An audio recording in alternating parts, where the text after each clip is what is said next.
O wild west wind, thou breath of autumn's being, thou from whose unseen presence the leaves dead are driven, like ghosts from an enchanter fleeing, yellow and black and pale and hectic red, pestilence-stricken multitudes. O thou, who chariotest to their dark wintry bed the winged seeds where they lie cold and low, each like a corpse within its grave, until thine azure sister of the spring shall blow her clarion o'er the dreaming earth, and fill driving sweet buds like flocks to feed in air, with living hues and odours, plain and hill. Wild spirit, which art moving everywhere, destroyer and preserver, hear, oh hear.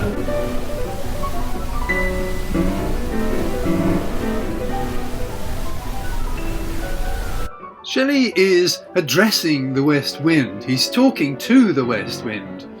So let's see what he says about it. First he says it is wild. Then he says it is the breath of autumn. And he says it's an unseen presence. He goes on to talk about what the west wind does. The west wind drives away the dead leaves. It chariots, that is to say, it carries the seeds to their beds, where they will wait like a corpse until the spring. And he says that the west wind is a sister to the spring wind. He then goes back to the qualities of the west wind itself, calling it again wild, a wild spirit. He says it is moving everywhere, and he calls it both destroyer and preserver, before going on to call on the wind to hear him. Hear, oh hear.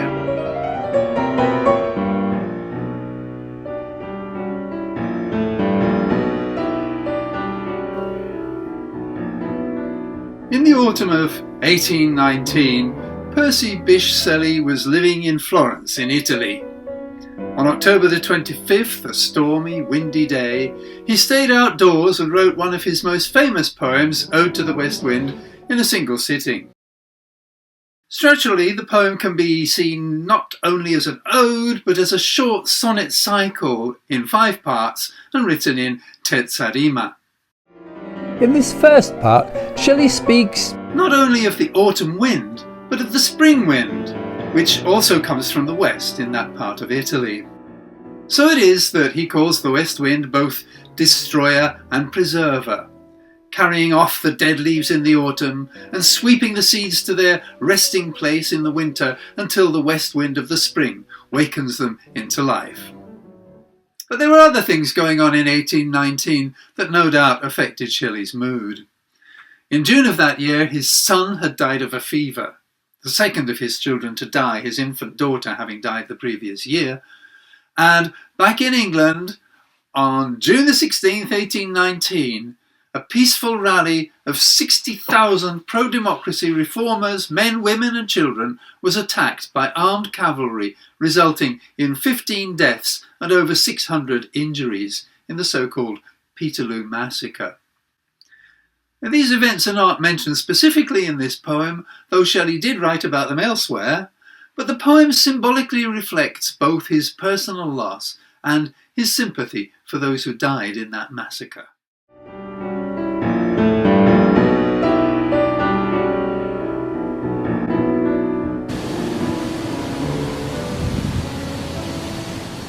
Thou, on whose stream mid the steep sky's commotion loose clouds like earth's decaying leaves are shed, shook from the tangled boughs of heaven and ocean, angels of rain and lightning, there are spread on the blue surface of thine airy surge, like the bright hair uplifted from the head of some fierce Maenad, even from the dim verge of the horizon to the zenith's height, the locks of the approaching storm, thou dirge of the dying year, to which this closing night will be the dome of a vast sepulchre vaulted with all thy congregated might of vapours, from whose solid atmosphere black rain and fire and hail will burst.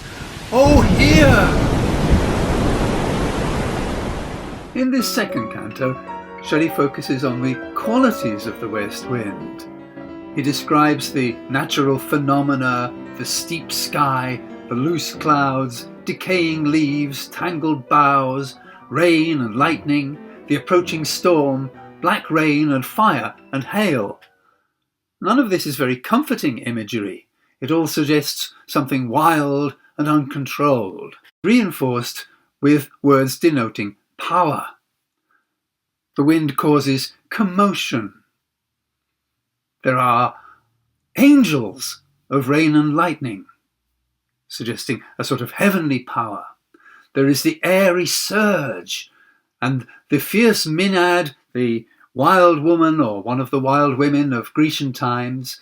There is the congregated might of the west wind, and the black rain and fire and hail will burst out into the atmosphere.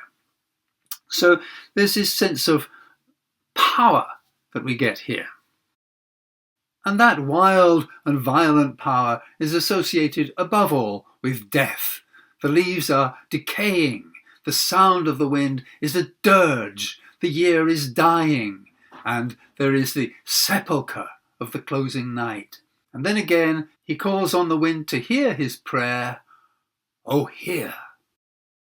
The second canto of Shelley's ode focuses on the sky, particularly on clouds, personified as angels and maenads, at once evanescent vapours and solid atmosphere, from which rain and hail and fire burst forth.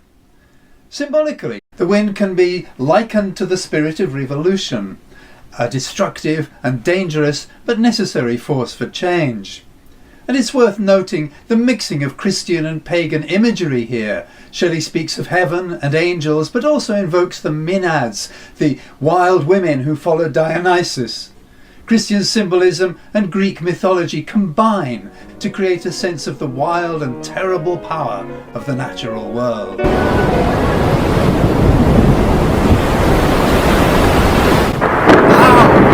Wakened from his summer dreams, the blue Mediterranean where he lay, lulled by the coil of his crystalline streams, beside a pumice isle in Baiae's bay, and saw in sleep old palaces and towers quivering within the waves' intenser day, all overgrown with azure moss and flowers, so sweet the sense faints picturing them.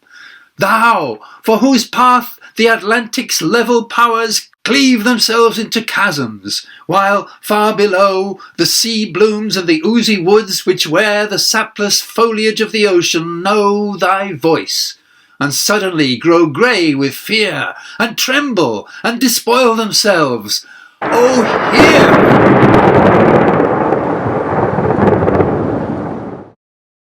In this third canto, Shelley focuses on the sea and the effect that the west wind has on the sea.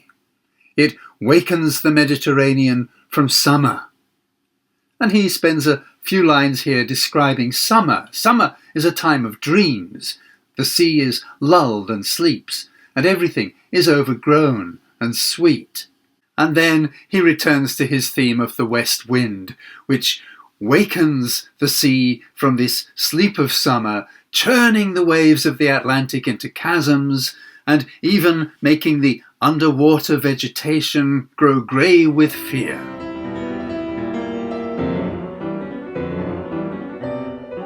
And then, for the third time, he calls on the wind to listen to him. Oh, hear! So let's sum up what we've got here in these first three cantos. So far, Shelley has told us that the west wind is wild, that it is powerful, and that it is fearful. And he's shown us how the west wind exerts its power over leaves and seeds, clouds and waves. And 3 times he's called on the west wind to hear him. So what is it that he wants to say? Is he going to tell the west wind that he loves it, that he hates it, that he respects it or fears it? Does he want it to stay or does he want it to go? Or maybe something else entirely? Let's find out.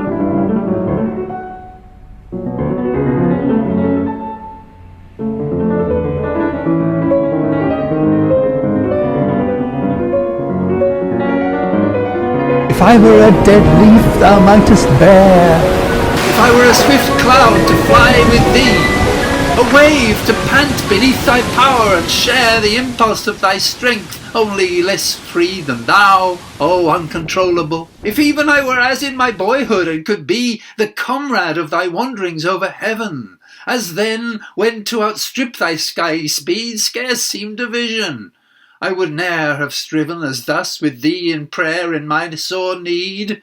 O lift me as a wave, a leaf, a cloud.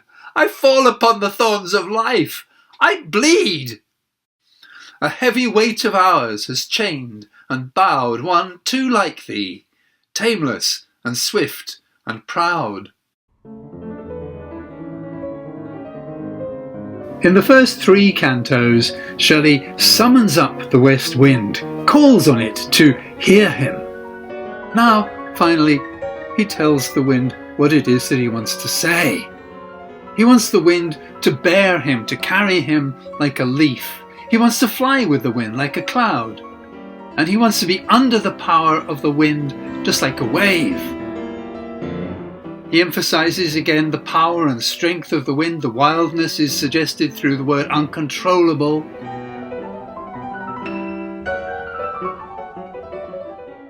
He remembers his childhood, when he thought of the wind as his comrade, that is, his friend or companion, and he even thought, as a child, that he could outstrip, he could go faster than the wind. If he were a leaf, a wave, or a cloud, or even if he could be as he was when a child, when he was a boy, he would not be praying to the wind like this, but the reality is that he needs the wind to lift him up because he falls among the thorns of life. He bleeds. He is suffering. He sees himself as being like the wind in his essential nature, tameless and swift and proud, but life has dragged him down. He is chained and bowed by the heavy weight of hours and by the pressures of life. What strikes me most in this 4th canto is the sense of conflict going on within the poet himself, a conflict reflected in apparent inconsistency and internal contradiction. On the one hand, Shelley seeks to place himself under the power of the wind, like a leaf or a cloud or a wave, and on the other, he sees himself as being like the wind itself, untamable and proud, and even as being in competition with it, striving with it in prayer. Underlying these conflicting feelings towards the wind is Shelley's description of himself as falling on the thorns of life and bleeding.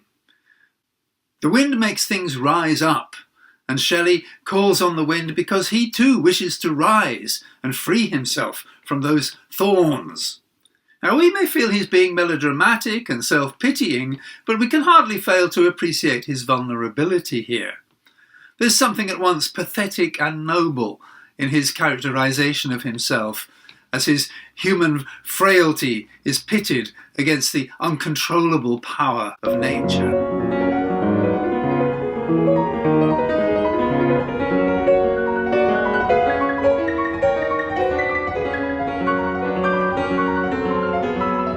Make me thy lyre, even as the forest is. What if my leaves are falling like its own?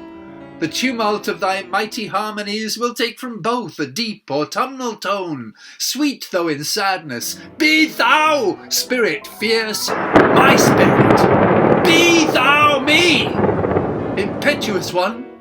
Drive my dead thoughts over the universe like withered leaves to quicken a new birth, and, by the incantation of this verse, scatter, as from an unextinguished hearth ashes and sparks, my words among mankind.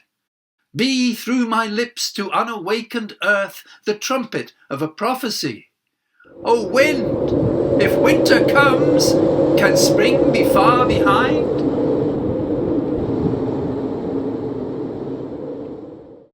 In this final canto, the interplay of poet, power and wind is followed through to its conclusion. Firstly, we see that behind the apparent confusion and disorder, the tumult of the autumn wind, there lie mighty harmonies.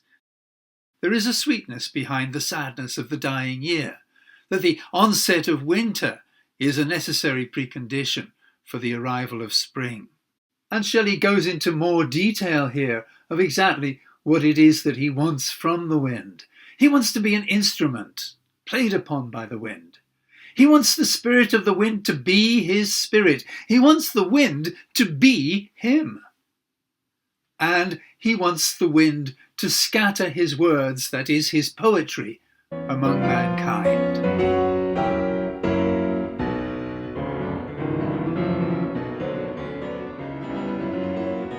One of the things that Shelley deeply believed in was the power of poetry to change the world. Through poetry, he believed people could develop their empathy and understanding of others, and so make the world a better place. In that sense, writing poetry was, for Shelley, a revolutionary act. In this final canto, the wind is called upon to scatter the poet's words among mankind.